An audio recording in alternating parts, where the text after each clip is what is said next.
जय भोलेनाथ। आप सबका अपने YouTube चैनल पर बहुत बहुत स्वागत है। इससे पहले की कथा सुनने के लिए आप सबका बहुत बहुत धन्यवाद। आज की सुनते हैं कथा। महेश्वर में बहुत सारी कथाएं हैं। वहाँ से रोतारा वरुण तीर्थ तक जो एक कोश की भूमि है, उसके भीतर का स्थान शिव क्षेत्र कहा गया है। जो मृत्यु को प्राप्त होता है वह शिवलोक में आनंद का भागीदार हो जाता है। वहाँ पितरों को तिल और जल की अंजलि देने से माता और पिता दोनों कुलों के पिता महाप्रलय कल तक तृप्त रहते हैं। प्राचीन काल में ही श्री ब्रह्मा जी के द्वारा वहाँ असम के उत्तम यज्ञ किए गए। देवराज इंद्र ने भी वहाँ यज्ञ अनुष्ठान करके देवराज पद को प्राप्त किया। अयोध्यापुरी में सूर्यवंशी राजा मनु, जो साक्षात भगवान शिव सूर्य के ही पुत्र थे, चक्रवर्ती नरेश के पद पर प्रतिष्ठित हुए। वे सदा यज्ञ और दान में तत्पर रहते। उनके शासनकाल में उत्तम पूरी अयोध्या के भीतर मृत्यु, रोग और अवृद्धावस्था दूर दिया करती थी। एक समय अयोध्या के राज्य में 12 वर्षों तक वर्षा नहीं हुई। संपूर्ण देशवासी मनुष्य तथा मनुष्य में बड़ा भारी हाहाकार मच गया। उन्होंने सोचा कि जन्म से लेकर अब तक मेरे द्वारा कोई पाप नहीं हुआ। मैं तो सदा संसार सागर से पार उतारने वाले भगवान श्री हरि का पूजन किया करता हूँ। ब्राह्मण और ऋषि मुनियों को मेरी इच्छानुसार दान किया, फिर मेरी राष्ट्र में ये विपत्ति क्यों आई होगी। इस विचार करते हुए राजा ने बृहस्पति जी के समान बुद्धिमान ब्रह्मवादी वरिष्ठ मुनि को भक्ति भाव से साष्टांग प्रणाम करके पूछा, हे ब्राह्मण, यह 12 वर्षों की अनावृष्टि क्यों हुई है? मेरे राज्य में इतना भीषण अकाल क्यों पड़ गया? समुदाय में महर्षियों के वचन सुनकर उसी के अनुसार कोई उपाय अवश्य करना चाहिए। साल के तत्व को जानने वाले गुरु और ब्रह्मा महान मार्कंडे मुनि के आश्रम पर जाकर ब्राह्मणों के साथ इस प्रश्न पर विचार करो। वे मुनि जो धर्म तुम्हें बताएं, उनका कहना तुम्हें पालन जरूर करना चाहिए। ताकि इसके बाद राजा सालन ब्राह्मणों के साथ दिव्य रथ पर आरूढ़ होकर नर्मदा नदी के तट पर गए और वहाँ मुनियों के साथ बैठे हुए मुझे मार्कंडे को प्रणाम करके बैठ गए। तब मैंने उनसे कुशल मंगल पूछा। राजा कहने लगे कि हे ब्राह्मण, आज आपने चारमीनार विंडो का दर्शन करने से मैं सकुशल हूँ, परंतु भविष्य में मेरी राष्ट्र का क्या होगा, यह बात मुझे सदा पीड़ित करती रहती है। मैंने कहा, प्रजा के कुमारगामी होने से देवताओं और ब्राह्मणों को कष्ट पहुँचने से तथा वर्णाश्रम धर्म का लोप करने से जो महान धर्म होता है वो धर्म को हानि पहुँचाता।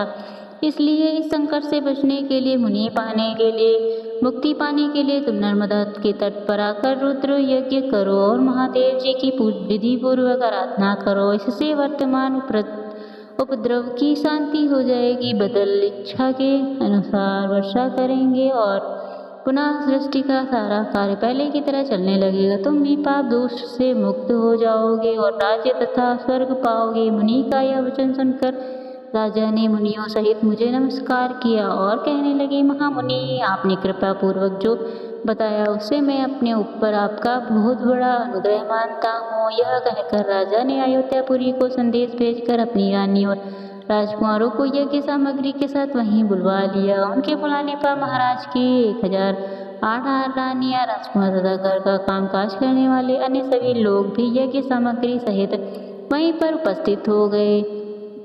वैद्यो पर्वत के पश्चिम भाग में यज्ञ योग और यज्ञ मंडप निर्माण करो तथा राज्य की अन्य सामग्रियों को भी वहां इकट्ठा करो। तब राजा ने यज्ञ के लिए वरिष्ठ जी, वामदेव जी आदि बहुत से ऋषियों का वर्णन किया। यज्ञ मंडल में सोने से बड़े बड़े खंभे लगाए गए जिनसे वह बड़ी शोभा हो रही थी और शुरुआत में तरह तरह के भक्षी भोज पदार्थ और तरह तरह के रस तैयार किए गए। ब्राह्मणों द्वारा देवताओं का वाहन और पूजन किया गया। मुनिवर दुर्वासा जी से पूछा कि मुनिवर, यह क्या हुआ? वर्षा भी कहीं नहीं हुई और नर्मदा का जो पुराना जल था वो भी सूख गया। इसका क्या कारण है? राजा का प्रश्न सुनकर दुर्वासा मुनि बोले, राजन, जल तो सभी लोगों को भीष्म है, तब होम और वेद मंत्र ब्राह्मणों के अधीन है और यज्ञ रक्षक का दक्षिण यजमान का अधीन, इसलिए सब कुछ विधिवत संपन्न हुआ। नर्मदा जल रहित हो गई और बादलों ने भी पानी नहीं बरसाया। इससे हताशा होने की आवश्यकता नहीं। राजन, जो चली गई है उसे नर्मदा नदी के आने का इंतजार देखो। तब राजा ने नर्मदा जी की स्तुति इस प्रकार प्रारंभ की, हे सुरेश्वरी, आपको नमस्कार है। शंखराज, मुझे आपको नमस्कार है। आइए, विंगल, उमा, गंगा, सरस्वती, वेद माता, गायत्री, सावित्री, सरस्वती, ब्राह्मी, वैष्णवी और गौरी, सब कुछ माता लक्ष्मी, पृथ्वी पर जितने भी तीर्थ बताए गए वे सब आपसे ही व्याप्त हैं। समस्त चराचर जगत आपके जल से व्याप्त है। जगत में कोई ऐसा स्थान नहीं दिखाई देता जो आपके जल से आवृत्ति न हो। आपके जल में स्नान करने मात्र से तृप्त होकर सब जीव परम गति को प्राप्त होते हैं। अमित तेजस्वी राजा के मुख से इस प्रकार स्तुति सुनकर नर्मदा देवी ने उन्हें प्रत्यक्ष दर्शन दिया और कहने लगी, राजा, तुम्हारे मन में जो इच्छा हो उसके अनुसार वर मांगो। तब राजा ने हाथ जोड़कर कहा कि देवी, आज 7 पूर्व के और दूसरे प्रभावों को अक्षय कर दीजिए। नर्मदा जी बोले, राजन, लो, यह वरदान मैंने तुम्हें यथार्थ रूप से दे दिया। ऐसा कहकर सरिताओं में श्रेष्ठ नर्मदा जी जल राशि से परिपूर्ण होकर विस्तृत प्रवाह से बहने लगी, कहने लगी। इसके बाद उन सब ने नर्मदा नदी में स्नान किया, वहाँ जलपान और पितृ तर्पण किया। इसके बाद सर्वस्त्र दक्षिण वायु में ब्राह्मणों ने यह यज्ञ समाप्त किया। जो जिस वस्तु की कामना करता है उसे वही वस्तु दी जाती है। इसके बाद शिवालय में जाकर समस्त मनवांचित फलों को देने वाले देवी पूजित महेश्वर लिंग में स्थित भोग मोक्ष प्रदाता उमा महेश्वर का राजा ने विधि पूर्वक पूजन किया। पूजा में प्रत्येक उपचार ओम महेश्वरी दिव्य भावनाएं नमो नमः इस मंत्र से ही चढ़ाया गया। पूजा समाप्त होने पर राजा वही हाथ जोड़कर खड़े हो गए। इसके बाद नर्मदा देवी भगवान शंकर के चरण के नीचे से प्रकट हुई। उनका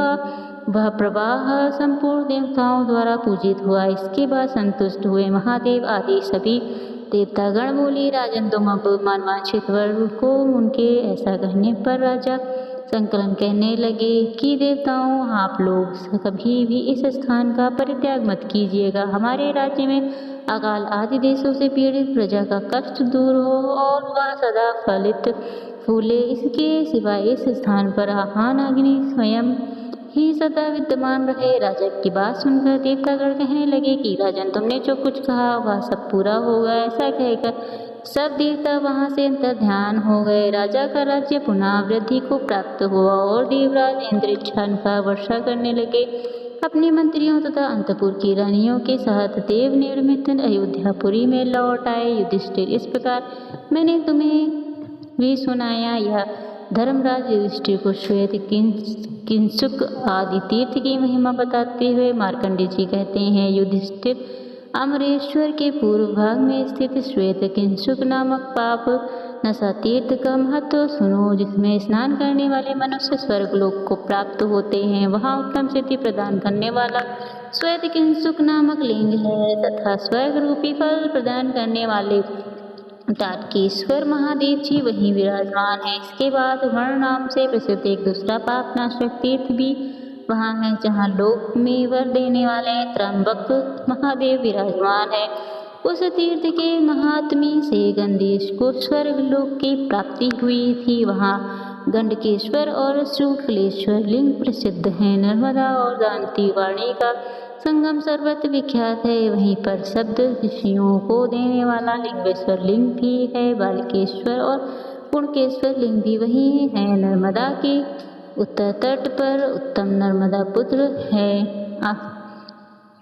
अनाथों का निवारण करने वाला है। वहीं निषिद्धेश्वर तथा नाड़केश्वर लिंग भी है। राजन, इसके बाद वैधुरी पर्वत से पश्चिम दिशा की ओर जाएं, वहाँ शश्मी और नर्मदा का संगम है जो सब पापों का नाश करने वाला है। वहीं भोग और मोक्ष प्रदान करने वाला शाश्मेश्वर लिंग एक है जो तीनों लोकों में विख्यात है। वह गंधर्वी की योनि से मुक्ति दिलाने वाला है। यही मंडलेश्वर नामक तीर्थ और लिंग है जहाँ मांडलिक नरेश को प्राप्त हुए। वहाँ यज्ञ करके मनुष्य फिर इस संसार को दोबारा जन्म नहीं लेता। वहाँ तिल और जल देने से तथा पिंडदान करने से जब तक सूर्य चंद्रमा विद्यमान है तब तक पितरों को तृप्ति बनी रहती है। वहाँ जो दान दिया जाता है उसके पुण्य की कोई संख्या नहीं होती। वहाँ से कारतंक तीर्थ में जाएं जो सब तीर्थ में श्रेष्ठ शुभ।